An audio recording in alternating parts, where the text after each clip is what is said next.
You know what I mean?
Did I put them in upside down here? Just take the, He's customizing. That's fine, I just didn't know if maybe I put them in upside down. That's been known to happen. they're upside down on the computer and sideways. I can't find a tool to straighten them out. Yeah. I know there's a tool in there to turn them, but I can't find it.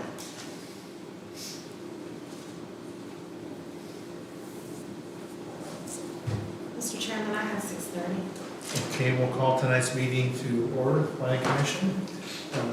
Ms. Johnson, if you'll call roll for us. Mr. Matt Seal, Here. Mr. Steve Donahue, Here. Mr. Kevin Meadows, Here. Mr. Hubert Allen, Here. Mr. Steve Rosen, Here. Mr. Harry Donahue, Here. Mr. William Flippen. Here. Okay, we do have a quorum. Then we have a motion to approve the agenda. Mr. Chairman, I move that we approve the agenda as presented. Second. Mr. Matt Seal, Yes. Mr. Steve Donahue, Yes. Mr. Kevin Meadows, Yes. Mr. Hubert Allen, Yes. Mr. Steve Rosen, Yes. Mr. Harry Donahue, Yes. and Mr. William Flippen. Yes. Okay, there are no minutes to approve. Any requests for public hearings? No, sir. Okay, no public hearings, and we'll move on to old business. Okay, thank you, Mr. Chairman. So for old business, I try to keep the same three things on the agenda. That way, as things come up, I can just provide an update. However, for this evening, I don't have any updates on the old business, so we're keeping an eye on the potential code amendments. We don't have any to bring to you at this point. Hopefully, in the next few months, if we get some additional staff, we can begin to work on those. Cobb's Creek Reservoir, there's not really any update. The reservoir is full, however, it is still not open to the public. We still have an open land disturbance permit out there for about 8 acres. So once they can get through a full season and have the grass growing and mature enough to survive, then we'll be able to close that permit. For solar updates, I don't have anything new that from the last month where we provided the different locations and the maps and kind of gave you an idea of where each of those were in that permitting process. So again, we just have the 2 that have the land disturbance permits open. That is the Dunn and Rowlett sites down 45 South Cumberland Road. Okay. And we will move to new business. Thank you, sir. First item on new business is a major subdivision. It is sub 2518 for Cedar Hollow Major Subdivision. This is a subdivision proposing 9 lots from parcel 65A2A19. This parcel is located right on Route 60, just east of the Cumberland Pharmacy. The new lots will range from ½ an acre to 0.713 acres. It is zoned R2 residential, and all of these lots will have access to public water and sewer, which is why they're allowed to be of smaller size. The survey was sent to the the Public Works Department and to VDOT, so they have both reviewed the survey. And I do have large copies here as well, if anybody wants to take a look at those. I've also brought the concept plan, so that shows the aerials, the topography, and things like that. So VDOT approved an exception to the access management regulations, spacing standards for this subdivision. Generally, 2 commercial entrances cannot be closer than 555 feet. However, with the location of the parcel, the developer requested an exception to this, and they were granted that exception. So I believe it's 356-ish feet between the entrance to the Cumberland Pharmacy and where this commercial entrance or private road would be located. VDOT did not require any turn lanes or anything like that. So we did get a traffic impact analysis requested. Because of the vehicles per day, the TIA is not warranted, but they did go through some of the reviews. So VDOT has again approved the exception to the spacing standards. If the Planning Commission approves the major subdivision, the developer will still have to go to VDOT for a commercial entrance permit for this site. So while VDOT gave their endorsement for the preliminary, they're not finished with VDOT yet. Are there any questions about the major subdivision for Cedar Hollow? What about there's a fire out there or something like that? There will be fire hydrants located along. But I'm talking about the trucks going in, fire trucks. So it's a 50-foot access easement, it's a private road. So the road has to be built to that private road standards to allow for those emergency vehicles. Is there gonna be anything that requires it to be either dirt, paved, or aggregate, what the roads to be made out of? Or is that too soon to say, or? Because it's a private road, it just needs to meet our requirements for a private road, which can be VDOT 21A stone. Will there be anything in their covenants to the owners, or deeds, I guess I should say, about maintenance of this road? Absolutely. A road maintenance agreement is required prior to my approval of the final plan. And each of those lot owners will be responsible for their share of the maintenance for that road.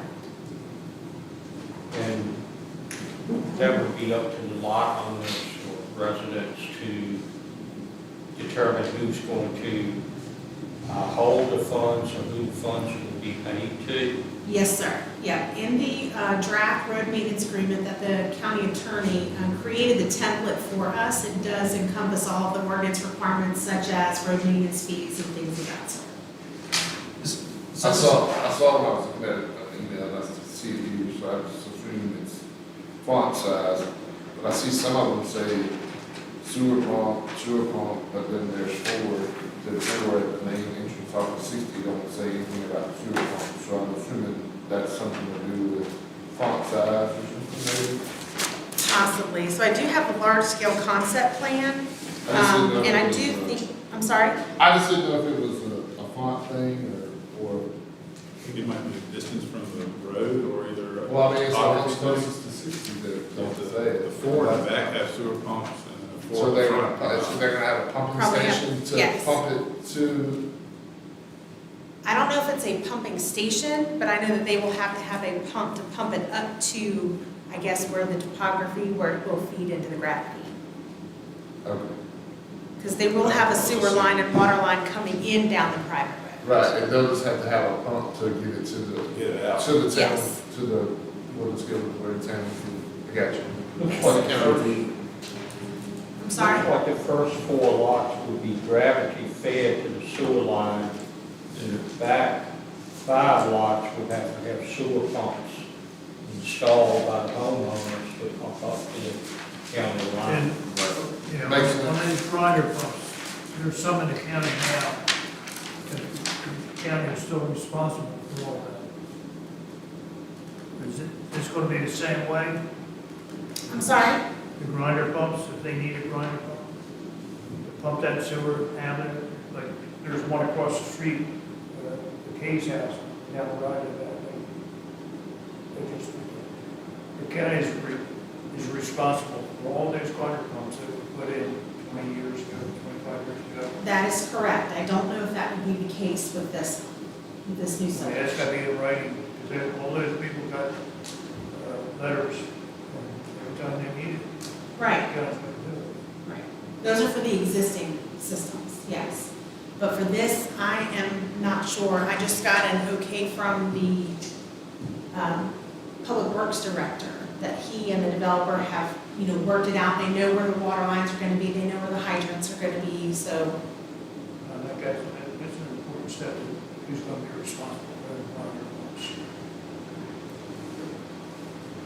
Is this part of the sewer system gravity fed and then part going to Farmville is pressure? it's forcing, yes, sir. So this is much easier for a developer to tie in. Absolutely, yes, sir. Since this is a private road, and they're responsible for maintenance on the road, does the county have say-so that, to say, hey, you guys need to get this road cleaned up, or how does that work? No, because it would be private, so the county would not. So if the residents there decide that they don't want to do any maintenance on that road, it could get in worse and worse shape, potentially affecting emergency vehicles' access to the road.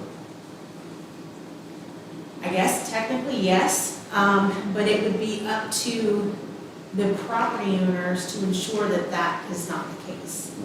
The county has no authority to come in where there's a private road or a road maintenance agreement and require that they update it, upgrade it,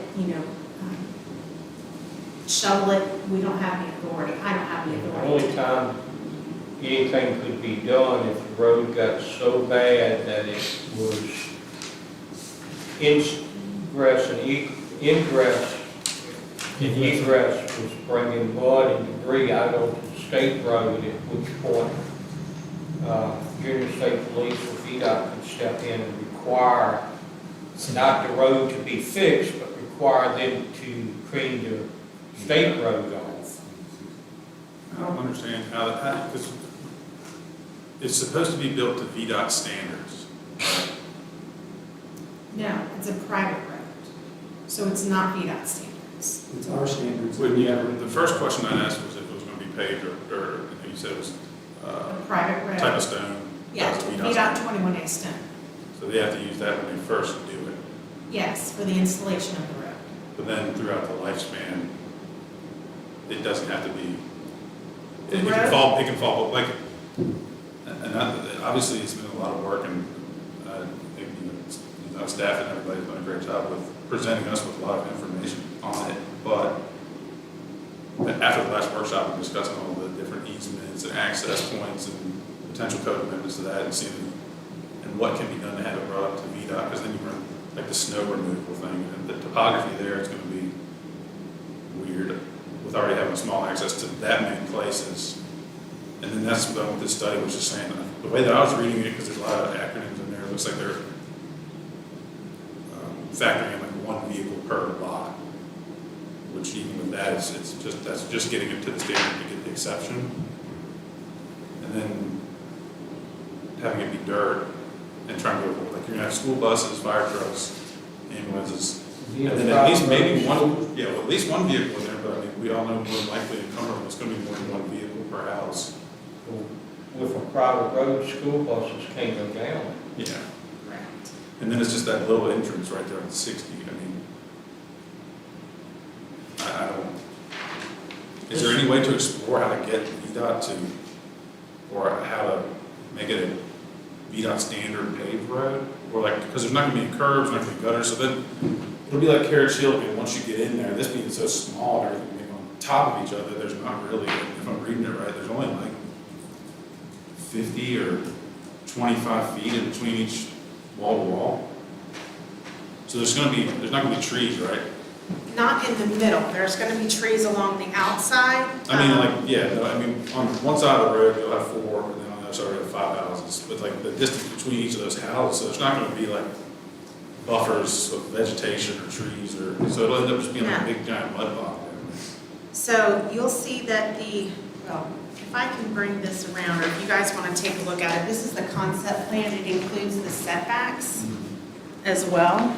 The setbacks on that are the dotted line, right? Yes, Yeah. it'll be 75 feet. So it's not right up next to each other. See, this is the house, this is the buffer. This, Those are the yeah, driveways. yeah, these are the driveways. Yeah. Gotcha, yeah. So this is a lot This easier. is, this is. Correct. And so the easement itself is 50 feet, and they have to be 75 feet from the center line of the road back in order to build. So that's, this is their Okay, yeah, setback. see, I was thinking, well, this is going to be the house. Oh, no, I This just, is the house where that cuts. yeah. Okay. Does that answer the question? That's okay. So this is 10 foot. Yes, side setback is 10 feet. So they can build up to 10 feet this, from this property. Oh, so that's, okay. So this is 10 feet. Because that makes sense. 10 feet from here to here. Very large. From this, All lines of values. yeah, from the solid line here. That one's not. At one point, Yeah, 10 two. feet here, 10 feet here. So 10, yeah, so this is 10 feet. No, No, this is 20. Correct. One lot. That's 20 feet between here. Built on because of stormwater. This is an issue for that. This is 25 feet, right? Correct. They're showing me houses. Are these gonna, is they Okay, yes, you're projecting that they're gonna be houses or? Yes, Trailers? single family So houses. it's Like 10 stick feet. built. Yes. As far as I'm aware, which 25 I don't know at this Modular. point. Yeah, Yeah, I'm just, I was curious. yeah.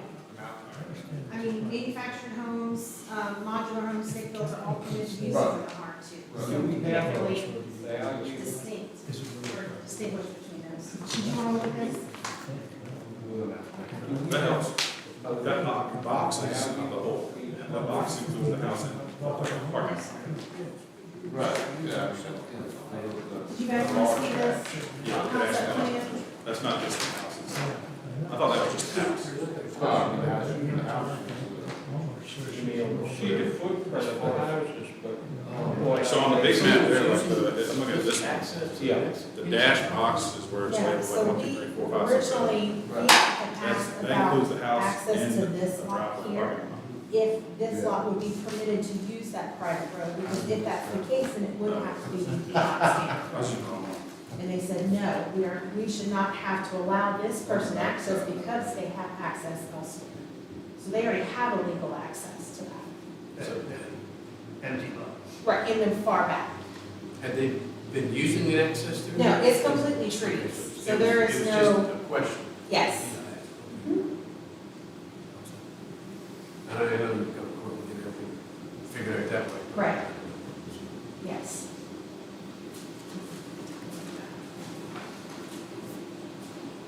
So what size houses are they planning on building?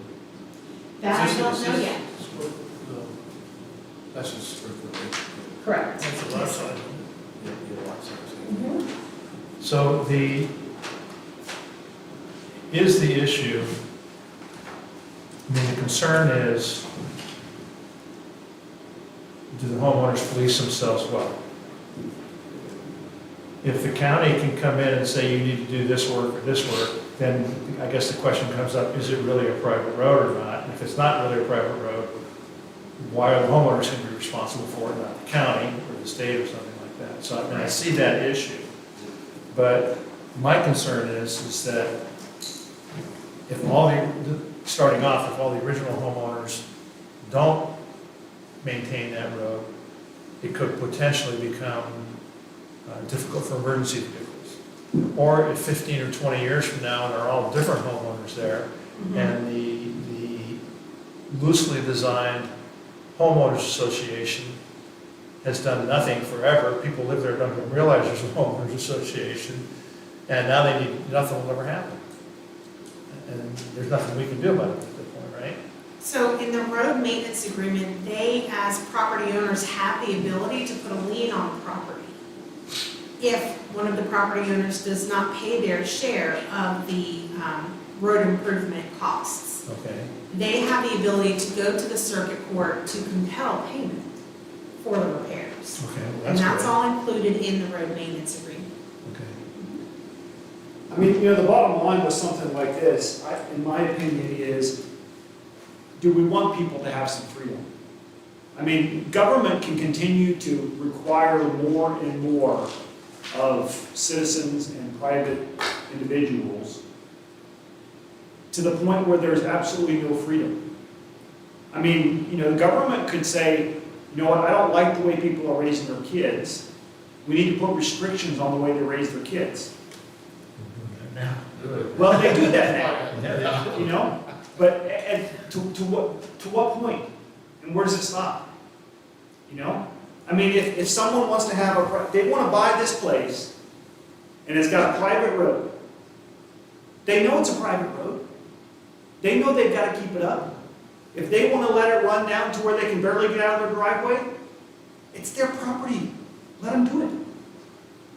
I agree. I mean, I tend to agree. I tend Well, the to, developer's going to develop it nice. The developer's going to develop it so that it's a nice private road up to the standards that we have in the code. Now, whether the homeowners let it go to pot, let it go to pot. but I mean, I It's think their that, property. I think brand new building, brand new houses and things like that, you're not gonna attract, and you hate to say it, you know, people that are just not gonna care.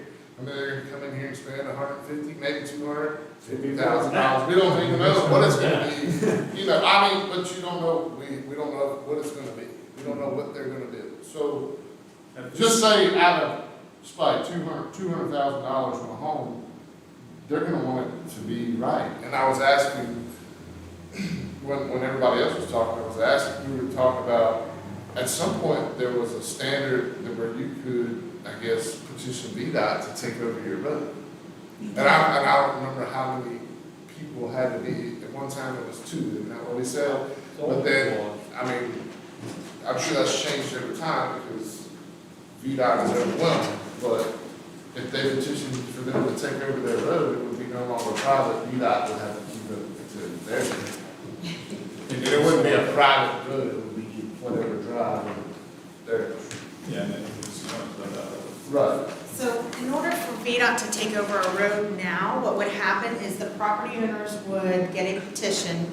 They would petition the Board of Supervisors. Right. If the Board of Supervisors approves it, then they would submit that petition to VDOT and request that VDOT take it over.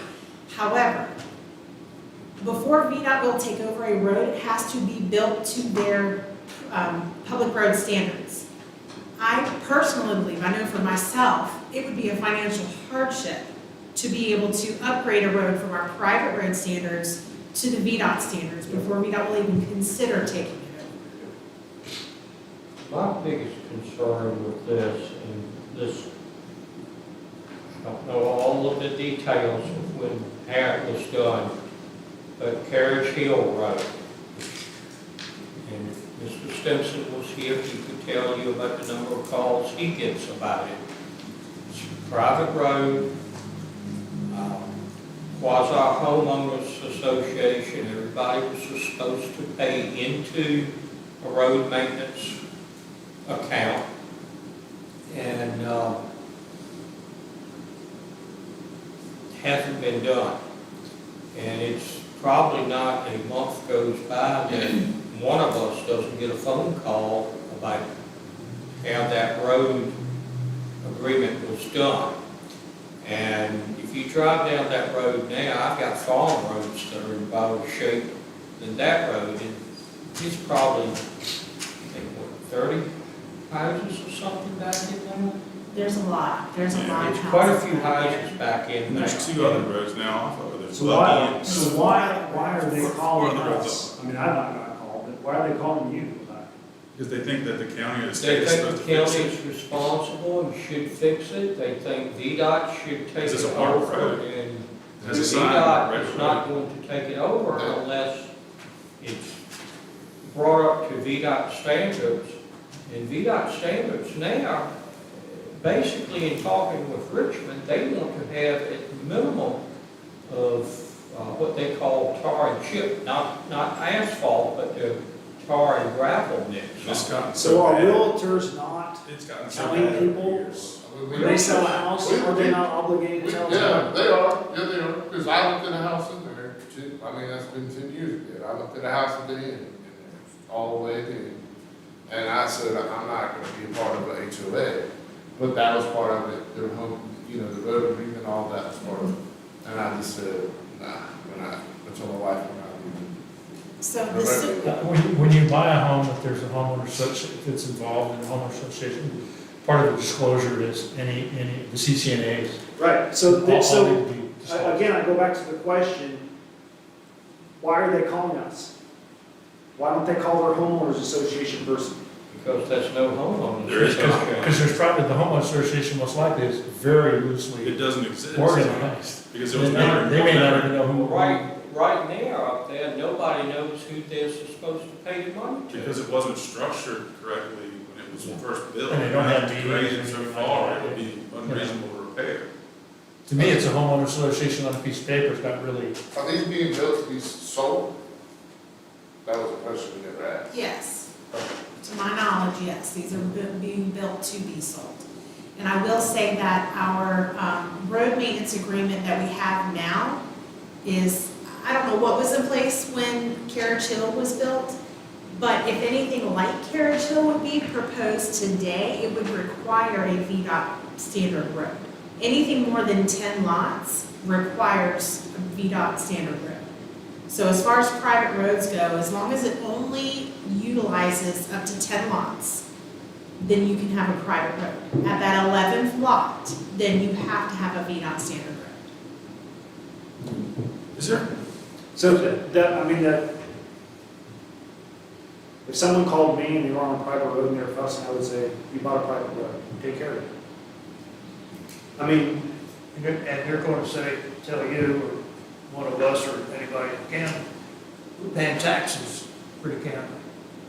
What are you going to do about it? yeah. well, if they're not paying taxes on that road. I mean, I mean, they bought a private road. I mean, you could say the same thing about, are we supposed to pay their vet bill for their dog? It's their private dog.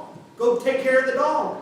Yeah, but there's not, every other person on that road isn't using their dog. Well, I know, but it's the same thing. It's private property. It's their private road. It's their agreement. They've made the, I mean, it's not that hard. We do lots of things that are private. People like it. We have, all kinds of things that we do private. That we try not to have the government regulate us.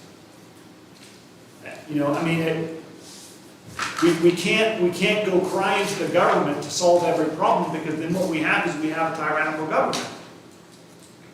So we gotta let people have some freedom. I understand that, but that's what's going to be asked, not paying taxes. What are you going to do about it? I'm not gonna do anything because it's a private road. I've heard that more than once from Carriage Hill. I mean, yeah, when somebody has an emergency and then there's a family, I mean, it becomes an emotional thing. If their family member is sick and can't get in or out, or if they feel like they're not getting in and out as fast as they should, then you're not gonna just tell them, oh, well, you should have just, And you should have read that, your realtor should have told you that before you bought it. yeah, I mean, that's not. and they bypassed the house that was in the other neighborhood because it was too expensive and it had a VDOT road. So, I mean, people make choices all the time. And, our ambulances have four-wheel drive. I've driven, Mr. Allen drove for years. We have been down some roads that, you wouldn't take your hunting vehicle down half the time. But you get down there, you got backup, you got the fire department, you got, neighbors. When there is an emergency, we never couldn't get to a place or couldn't get out. We might have had some problems, might have been delayed a little bit, but, we did the job. And so I think, I think people can work through these things. So in your mind, to you, based on your experience, it's really a non-issue, the condition of the road, they don't have to get, because you're saying you're gonna be able to get in there. Yeah, get in there, That's an important thing to know. You have to go to Plan B sometime, but you get in there. I mean, a guy falls out of a hunting stand, you get in there. You might not get in there with the ambulance, but, you get in there with something. And so there are always problems. There's snow, and, the fire department was always great about being available. Farmers with tractors were available, turn the red lights on and people come help. Mr. Pfeiffer's correct, that people that are in emergency, and all credit to the people responding to those things, are gonna do what they need to do to get in there. That's after the emergency's already happened, not at the pre-planning stage before. If you can avoid a problem, it's better to avoid the problem. And when you're spending the $500,000 on an ambulance, that's gotta go bumping up and down. getting stuck and tearing, wearing and tearing on it, getting in and out of these roads for just some routine thing. It's right here on 60, it's gonna be right in the middle of almost the courthouse area, which I think this can be really a good benefit, because it's right, it might be right next to the pharmacy, right next to the community center and the old elementary school and all that stuff. I mean, I think if there's a way, can we do a motion to postpone this until next meeting? Maybe we can have the developer here to see if they have any history with a site like this, or if there can be any amendments or changes to it to maybe include, even if like Carriage Hill had curbs on it, at least it would contain, that way when somebody does fix a patch of it, it's not just running back out into everybody's yard or off to the side of the road. So our private road standards does require a ditch on either side of the travelway, a 2-foot shoulder of compacted fill with a 6-foot wide by 18 inches deep ditch line with 2-to-1 side slopes with a minimum cross slope of a 1/4 inch per foot. I have it up here, I'll share my screen.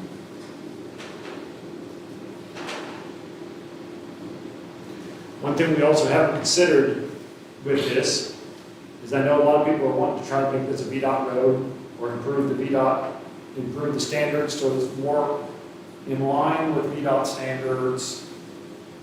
But, I mean, VDOT doesn't maintain their roads all that long. So, I mean, you know, we're sitting here saying, well, this private place, they won't maintain the roads. Well, I've been on some VDOT roads that are pretty bad. So, It could be, if it's done correctly, a private road could be much nicer than. absolutely, so let's let maintain them have it private. If they want it to have potholes everywhere and hard to get in and out, they can. If they want to make it really nice so it's better than everybody else, let them do it. What's the distance from the 60 to the end? To the very end? Yeah.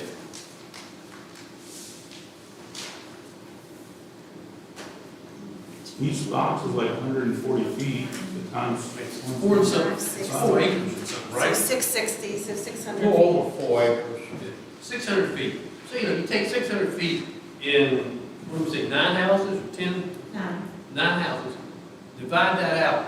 There's not a whole lot of footage, and, you can divide that into, by $400, or what is it, $600 now for 18 tons of gravel? It's About 900. You're about looking with trucking and everything for a 16-ton load, you're looking at about $900. 18 I don't tons. think I paid for making that much a couple months ago. But anyway, you figure that out, it shouldn't be a major problem. For 600 feet, one load probably would cover most of that. It was 9 brand new homes. Yeah. Yeah, it may take, what you said, 30 years for it to be like Carriage Hill, but at that point, then, 30 years, I might not even be here. Not the youngest one here, but, I don't think with that distance, there will be any problem with assessing the 9 houses and keeping the road up. I just don't see those. As long as you have competent people managing the road agreement, you should be okay. But again, competent people sometimes are difficult to find. And one of the things that has been done with some private roads in Goochland, the developer has maintained a relationship with a private contractor that once a year comes in, grades the roads, adds additional stone if needed, creams creams the ditches and culverts and all. I'm wondering if that's something that perhaps we should look at requiring of the developer here. The developer, sells and gets his profits off of it, but the developer is going to be the one who has to oversee the maintenance of the road. And What happens, 6 years down the line, the developer goes belly up, he's no longer there. in Goochland, they require a bond. We're just adding more and more layers. If the person builds the road to standard, I just did the math here, 18 tons, 600 feet, that's 54 pounds per foot. 54 pounds of gravel per foot. Probably gonna keep up the road pretty well. Yeah. So, do the 900 or whatever by 9, it's $100. I think we might be creating more of a problem than we need here. I think you have a point. It's It doesn't take 660 much feet. stone to make 54 pounds. Pardon? I said, it doesn't take a lot of stone to make No, 54 pounds. But a Two foot, shovels.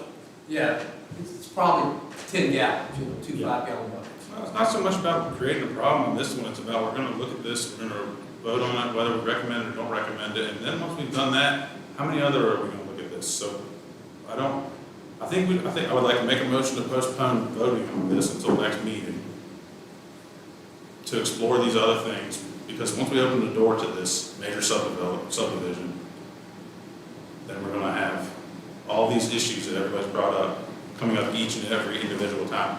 And then we just had the workshop where we're looking at all these easement and access and road code things that everybody was talking about at that thing.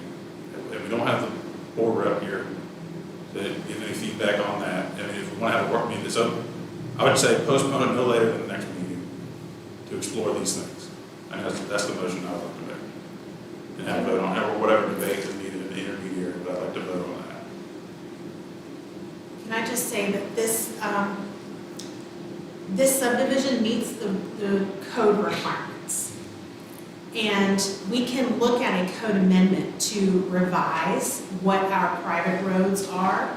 But even a 3-lot subdivision is required to have a private road. So I guess I just want to make sure that everybody's aware of that as well. And those are approved administratively through my office. So only the major subdivisions come to you guys for approval. And the name is kind of misnomer to me. I mean, it's 9 houses. That is not, major subdivision to me seems like Woodlake. That's a major subdivision. I mean, this 9 homes seems like a, Well, a major subdivision in our ordinance is I know. more than 5 lots. I mean, I can't think of anywhere else in Cumberland where there's 9 houses on a shared driveway in that small lot. So it is a major Kimberly subdivision. Hills is the only other Yeah, area either Kimberly that I can think Carriage of. Hill or Kimberly Hills or Churchview Estates. Church. Yeah, maybe that's VDOT maintained, I think. The lots aren't half an acre, I don't No, think. they're not half an acre, but I'm talking about the number of homes in a subdivision on Right. a single road. Well, Mr. Chairman, I'm sorry, and I didn't mean to interrupt, but Mr. Seal did make a motion to postpone the meeting. Needs a Second. I'm sorry, Mr. Allen, you seconded? So I would, And then we can have, I think. yeah, I would like there should be to discussion speak while it's on the against the floor. motion if I can. Okay. Technically, you're supposed to have someone speak for the motion first before you have someone speak against the motion, but Well, I've said my piece on it. I mean, I think there's just a lot of questions on it. I think the county's staff has done an excellent job giving us all this information. I just would like more time to have, my head under my shoulders on it as far as, you got the fire and EMS stuff, you got curb and gutter, soil stuff, you got easements, all this. We had this problem with coming up at the last workshop, and I don't see any point in rushing. Is there any questions that I can answer for you to clarify this evening as far as, like I you have said, some the written land down. disturbance or? well, that was gonna be the reason I opposed it, is that I'm not sure we could, even if we had it for next meeting, we wouldn't be able to get the professionals to come and look at this and take, I mean, it would be at least 2 more meetings. We could at least probably. get We'd have the to have a developer workshop talk or to something. I mean, and even with that, we wouldn't be able to, It's not tabling and it's not an indefinite, I mean, it's a definite postponement, which means there's a, like I said, it will Yes, not go I'm- beyond the next meeting or before the next meeting. Right. It I was can understand doing a motion to look at these things at a further date, but if it meets the requirements today, can it we? seems like we should vote on this as is, meeting the requirement. And if we want to do some additions to the code, then do that. So that moving forward, we Yeah. have. Can we legitimately restrict them if it meets the code? There you go. Once it's That would already. be the point of postponing it, to know all this stuff. I mean, there's a lot of questions. Well, no, I'm saying, I don't think we can we? I mean, legally, if they meet the code, how can we restrict them? There, on one of the, I don't think we're restricting them at all. I don't mean to restrict them. I mean, this seems like great, like I said, there's a lot of benefits to this, but I just don't Well, want then to what, rush the judgment. what would you be overlook it. looking for? I mean, what other additional information would you need? I mean, Maintenance, unless- access, snow removal, curb and gutter, the fire and EMS stuff, the particulars on the VDOTs, the access, the easement, how that falls with the cul-de-sac. I mean, they have this kind of dogleg thing in here, but I mean, that's Yes. like de facto cul-de-sac almost. So, yeah, I'd like that to is see the if the developer emergency has any history access. of this, like if the developer's done anything like this before, we could look at, it'd be great if the developer was here to talk, Right. or show some pictures, or, I mean, just have more. How would all of that inform your decision? Because then I would, instead of having questions, have answers to. I what can the plan answer is. some of your questions. So instead of a cul-de-sac, the T that you see at the very end of lot 5, But this T also, we don't know what it's gonna be paved or maintained as. it's And gonna that's be, too much it's an yard. easement, so it's gravel. So that is part of the road maintenance agreement itself. That 50 by 50, I think that's what it said, 50 by Yeah, 50 50 by space 50. there on between lots 6 and 5. That is considered part of the road maintenance agreement itself. So that will be required to be maintained. It will be gravel. We do not require curb and gutter, but we do require the shoulders and the ditch line for grading. The land disturbance itself will be a completely different permit. They do have to have that approved through, I believe, through Peter Francisco Soil and Water Conservation District. They are our plan reviewer. So with something this size and it being a common plan of development, the plans have to be reviewed through through Kelly with Peter Francisco, and then I would issue the land disturbance permit, and either myself or Robbie, the building official, would be the ones inspecting.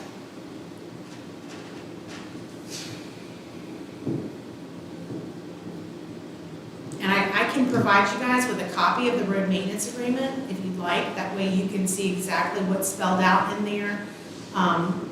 And maybe an ordinance update would, of course, require a road maintenance update if there's additional restrictions or conditions for approval for a private road, then that, of course, would require a road maintenance agreement update as well. Can you email us that? I'm sorry? Can you email us that? Absolutely. Yeah, I think that if we take a look at something, we need to take a look at everything going forward, not something that's already on the board here, because it's meeting today's standards. I think, So- exactly what you're saying, that with some of the discussion about the state taking over the solar farm things, one of the things they said was that you could not increase restrictions once a solar farm was proposed, once they brought it in. That, you And that's can't- what we'll be doing here. Yeah, It's that's a solar exactly- farm, it's the same kind of It's thing. the same thing that you'd be doing. I agree with that. And my intention in bringing this up initially wasn't really about the condition of the road. It was about what the condition of the road could do to the county.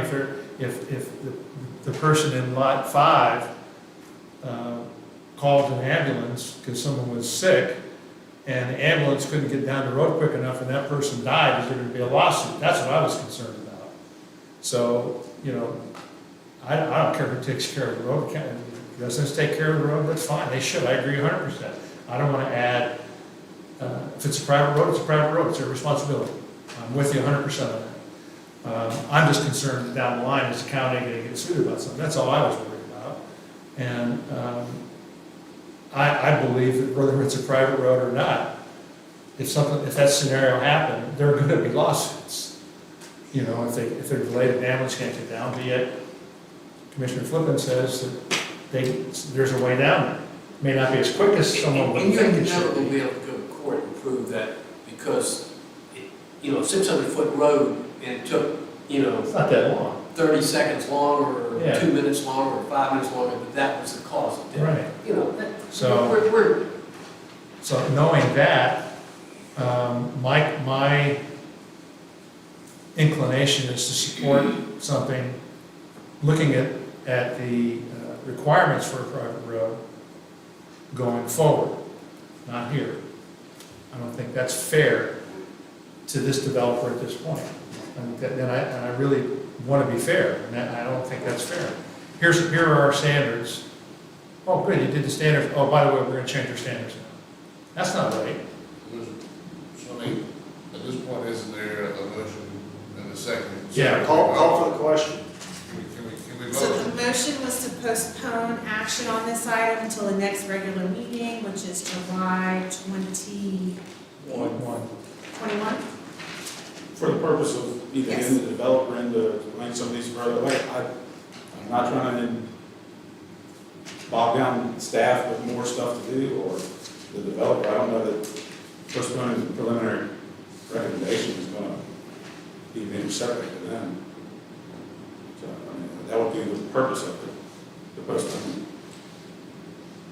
In light of all the already brought up discussions of the access easements and all the other road stuff that's been talked about.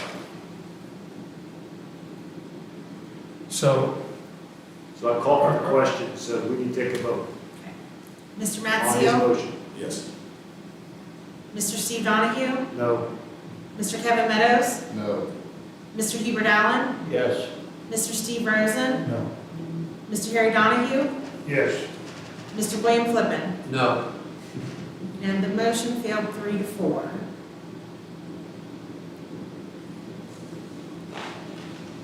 So, do we need to make some sort of decision on this evening? Mr. Chairman, I move that we approve the large subdivision, Major subdivision. major subdivision, and send it to the Board of Supervisors for approval. We don't need to do that, never mind. Correct. So withdraw that last portion. So I move that we approve the major subdivision as presented. Do we have a second? Second. Sorry, I'm making sure I get this down here. Matt Seal, I'll abstain. Steve Donahue, Yes. Kevin Meadows, Yes. Hubert Allen, No. Steve Rosen, Yes. Mr. Harry Donahue, No. and Mr. William Flippin. Yes.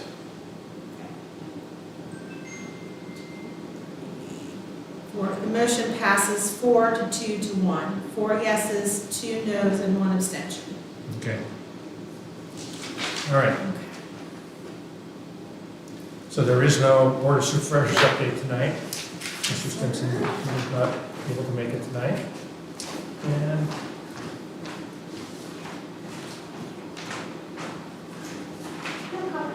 the Planning Department update? Mr. Chairman, members of the commission, you can find your, sorry, I skipped ahead one. There we go. Planning Department monthly report on pages 12 through 16 of your board packet, your commission packet here. So for the month of May, staff approved 1 commercial accessory permit, 12 new home permits, 4 residential accessory permits, and 4 farm structure affidavits. We do have a list of pending CUPs and rezoning requests. Of course, Greenridge is still at the Board of Supervisors. That meeting, public hearing was scheduled for last week, and that was postponed.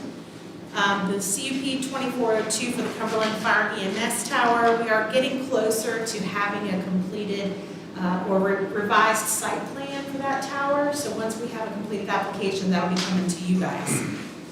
CUP 2501 for Kenny's Place. We have an application, but they're not quite ready yet to come to you guys for the conditional use permit. And then, of course, I have on here the conditional use permit for the tower at the Seventh-day Adventist Church there on Cumberland Road. I was talking before the meeting, and I do plan to reach out to them and follow up because I have not yet received a conditional use permit application. Next is the rezoning of the Cumberland Industrial Park from M1 to M2. Again, still waiting on a completed application. And the rezoning that the commission just heard for Valco Investments from R2 to D1, that is set for July for the Board of Supervisors. Staff approved six subdivisions, and I have 54 pending. I approved 3 surveyed existing lots, and I have 32 currently pending. We still have the 3 commercial ENS permits open. Again, that's for Cobb's Creek and the 2 solar sites on 45. And staff issued 8 residential ENS permits. And then you'll see on page 15 at the bottom, the potential code amendments that either some of the board members, some of the commissions have asked to look into, or we have had some interest from the public in those potential code amendments. And then you'll see on page 16, the map showing where the approved minor subdivisions were issued for the month of May. Next on the agenda is the building inspections monthly report. You can find that on pages 17 and 18 of your massive packet this month. For the current month, they issued 3 new home permits, 2 garages and carports, 1 addition or remodel, 34 miscellaneous permits, and 1 commercial, for a total of 41 for the month of May. Total fees collected were $6,373.27. Total estimated value of $1,127,174.88. And the total COs issued were 9.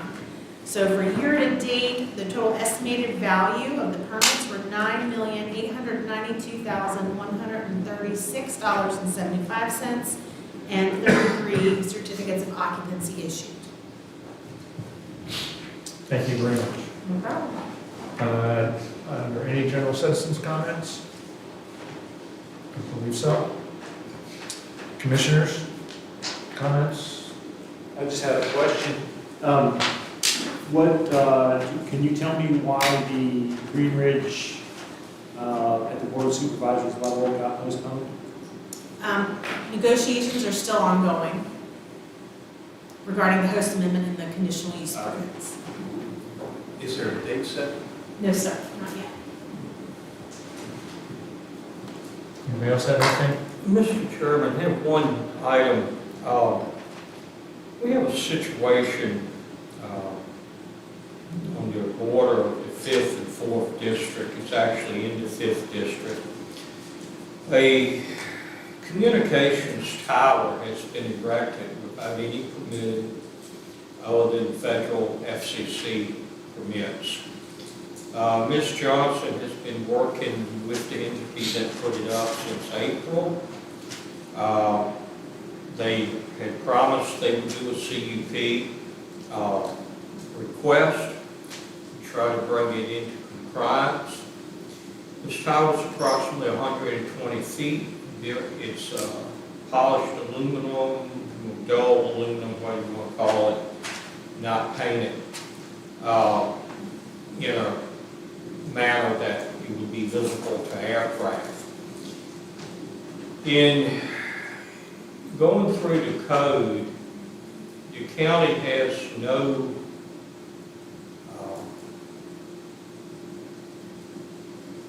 legality to force the owner to take it down or to force him to apply for a CUP. I'd like to see if we couldn't, this is the second non-conforming thing since I've been on this commission. And we didn't have anything on the previous one to bring it into compliance with zoning either until the county attorney determined that the application they had filed for a building permit was fraudulent.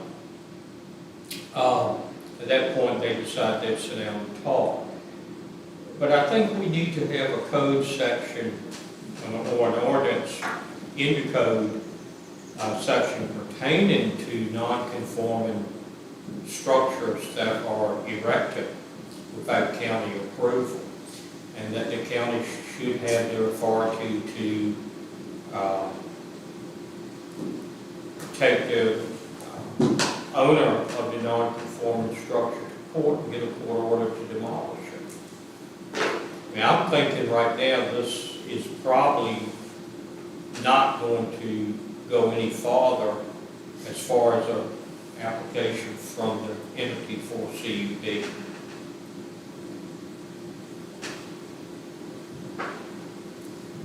You don't think it's gonna, you're saying they're not gonna do anything? I don't think they We're just will. gonna leave it sitting there. I think they're gonna leave it sitting down, and I think they're going to put it in use. If I've heard it's already in use. That's why the county did And the county has no legal authority to remove it. Well, it has, I mean, was it 5, 6 years ago or something? We put something in the code about non-compliance.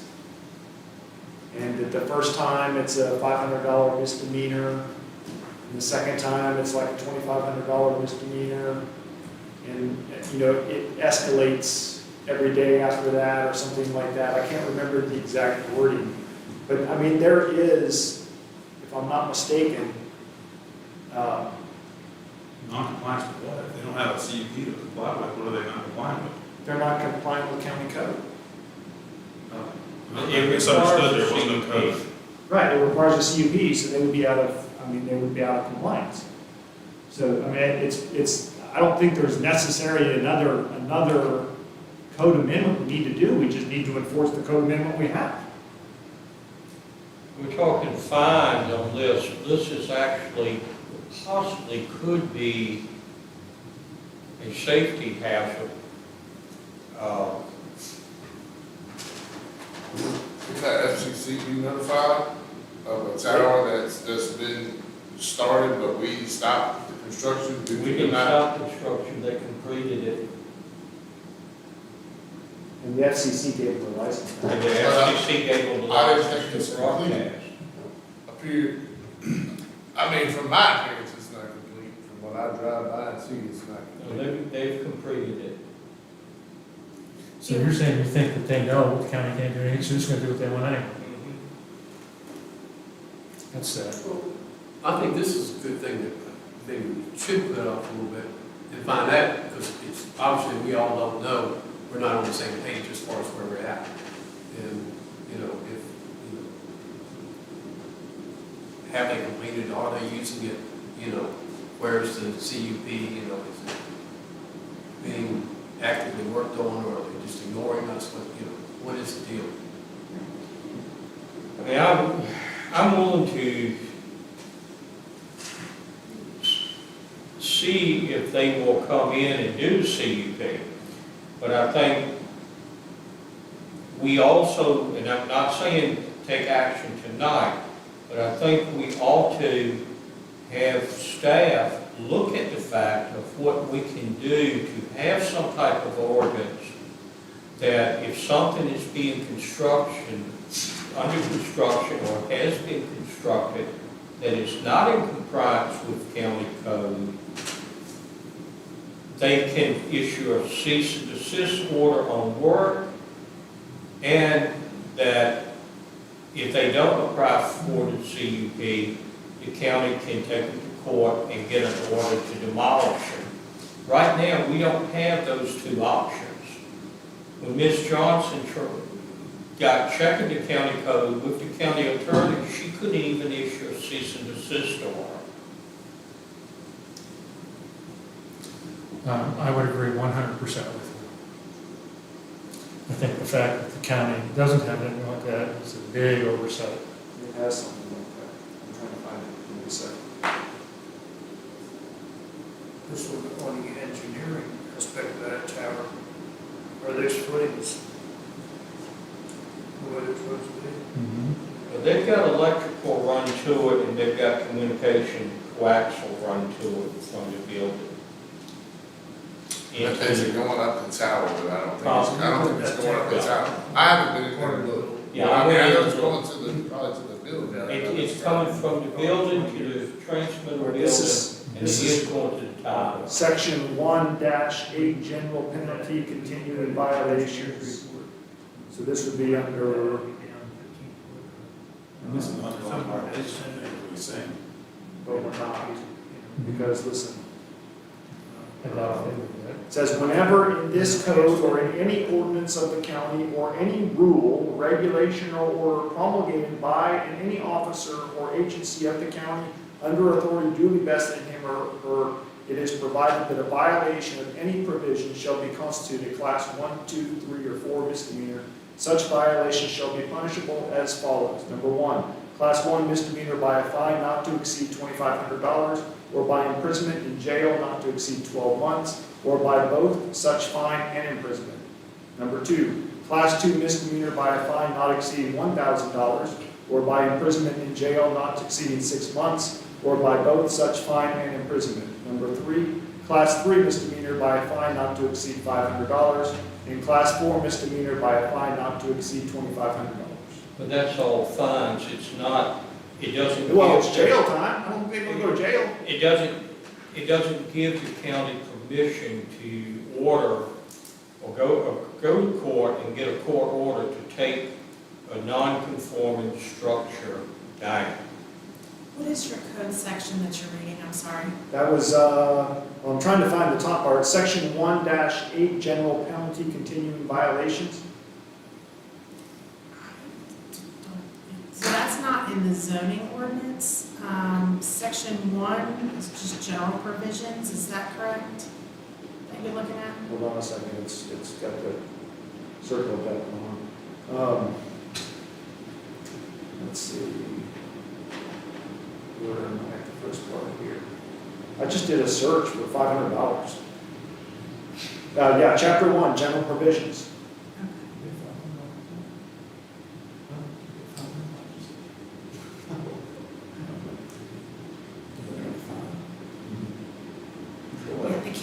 The planning commission would not have made any changes to this section because that's not under my jurisdiction per se. We have violations and penalties set out in the zoning ordinance, I thought.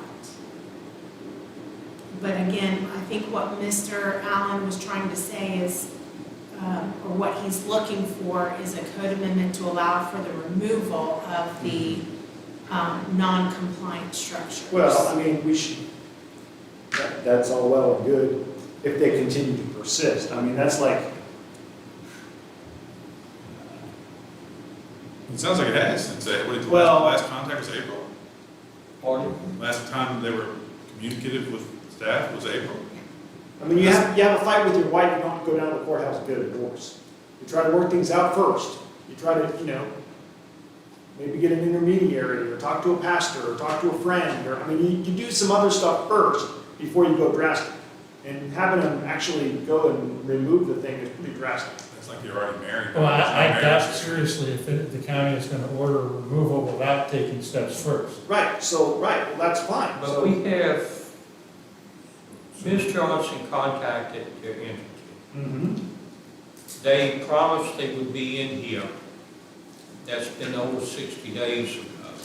They haven't in the end. So enforce this $500 misdemeanor. Send them a letter from the courts saying that they're in violation, they have a misdemeanor, scheduled for $500. That'll get things moving. Yeah, I Couldn't the see, court I see, also give them a choice to take it down or pay the fine? Probably. We don't have anything on the books, according to the county attorney, that would require the removal of it for non-compliance. I I see. mean, couldn't the judge work that out with them? Yes. They're We're not- talking about operation 2 months They're not ago, violating they- anything. you know, There's nothing social saying they have media, to do the that. antenna's up and they're ready. What are they violating? Yeah. They're violating that they So didn't this want to doesn't- see So there is a zone. I guess, it just doesn't Yeah. look Yeah. like It- I It misunderstood. is complete, because The, the any Cable- telecommunication Trying to have a telecommunication conversation. towers require a CUP. I So misunderstood what they, you were saying first then. yeah, Okay. so they just put it up and didn't get a CUP for it. I mean, they put it up in a day's time, we don't even, and doing research, the so-called engineering company cannot be found. We don't know if this thing will collapse Yeah. No, I in its understand. footprint, I missed. or if the it will fall beginning over part. on the neighbor's property or house. So there is something in there. And The other thing is too, and I'm sure you're aware of this, but Virginia State Police, which provides med-flight services, Oh, yeah, yeah. has definitely just that. gone That's from what they're the gonna do. Bell 206 to the UH-1 Mike models because they can carry more people, they can carry more equipment. In the military, I was qualified in the Huey and Blackhawks both. I threw Mike models. The garage slope for, if an LZ was set up at the Randolph Fire Department, that tower is in the garage slope for Huey coming in. Yeah, oh, yeah. And Definitely you safety- cannot safety see problem. that tower at all. Even notwithstanding that emergency situation, it's right within a pretty close distance to the Farmville Airport where they do training. It's not lessons. in the FAR for formal It's airport. not far out of it. It's out of their threshold. So FAA regs don't come into play for formal airport, but it would, it's not showing up as of yet on FAA charts, so there's no warning to it. It doesn't have lights, it's not painted red and white for aircraft warning. I mean, it's just, and on a day like today, you don't see it. Yeah, I've passed it several times and been looking for it and not been able to see it, knowing it was there. It So- runs in well. So you're proposing to have staff research what we can do, or are you proposing to put it, make it an agenda item where we?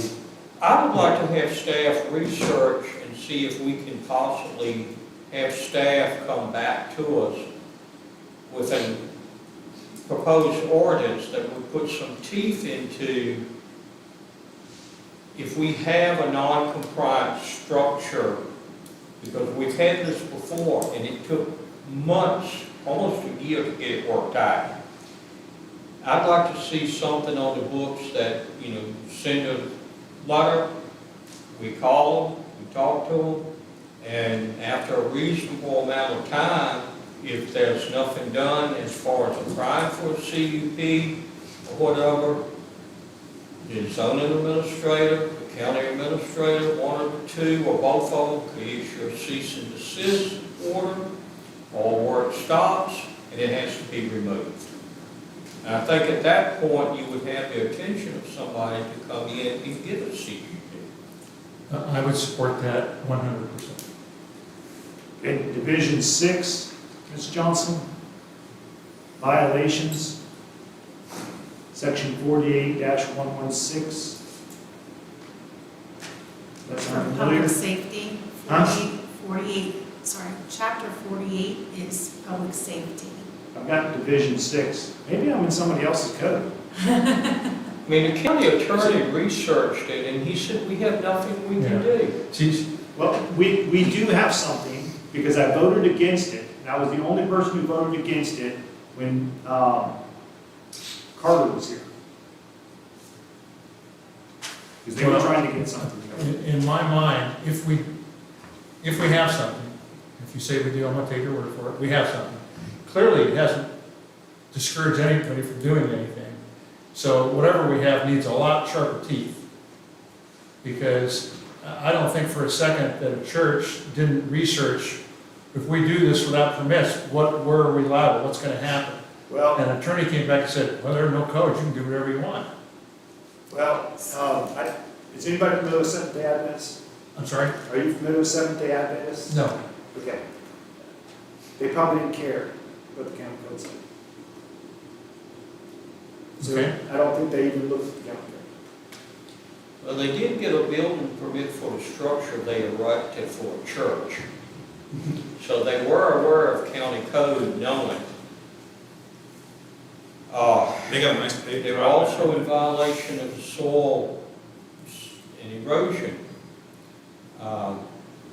permits, but they did get one of those when it was brought to their attention that they had to. And the site that was cleared for the tower, they got a forestry permit to clear cut the timber on it. So they're aware of some, they get what they want to get, I think. But right now, we've got a major issue. I know the 4th and 5th district supervisors have gotten calls on it. I've gotten a call on it. Mr. Donahue, have you got any calls or? On that. You know, So so, let's do this. You can request staff to come back next month with what we can and can't do. We can discuss it then, because we're not gonna solve anything tonight. no, it's, So no, we're not I just just like to. going around in circles, we're just spending time. Let's do that next month. We sit down, if we need to make motions to do something, we can do it. Yeah, Because I think something needs to happen, and we're not gonna solve it tonight. I just want to bring it, get commission's approval to instruct staff to explore it further. Agreed.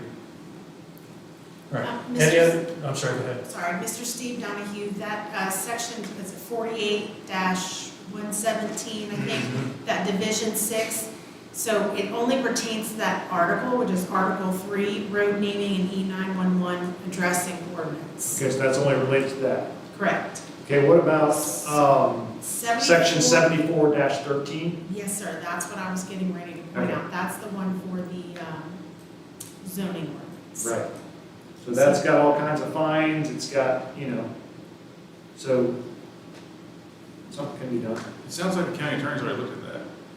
Well, why Unless I'm missing something. The county attorney, I asked him, it was asked of me to see if the county could require the structure to be removed. And that's what I inquired with the county attorney about. And he said no, that the county does not have the authority to do that. So he may not be aware that we have these other provisions that we can have. No, he's aware of the zoning ordinance violations section.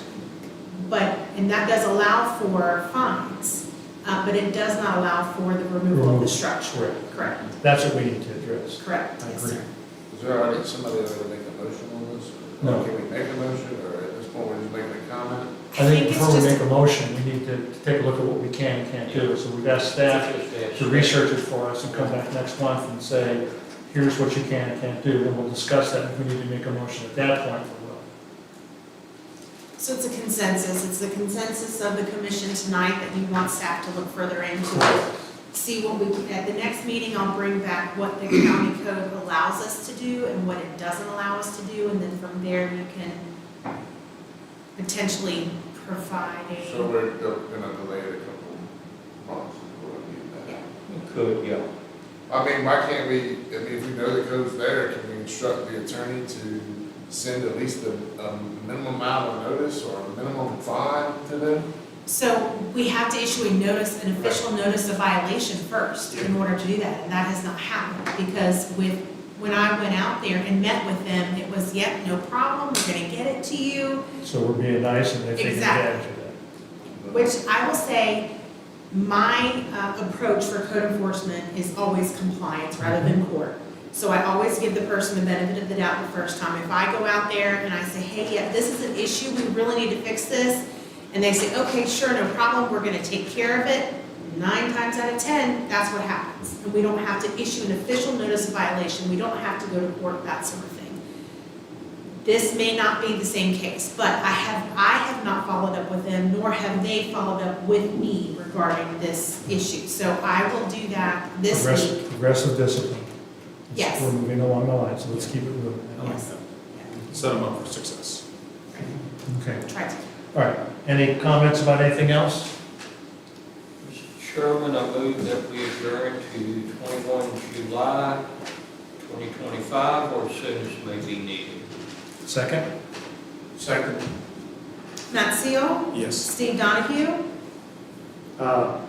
Sorry, yes. Adjourned. We're adjourned. yes. Kevin Meadows, Yes. Hubert Allen, Yes. Steve Rosen, Yes. Gary Donahue, Yes. Liam Flippin. Thank you. 21 July.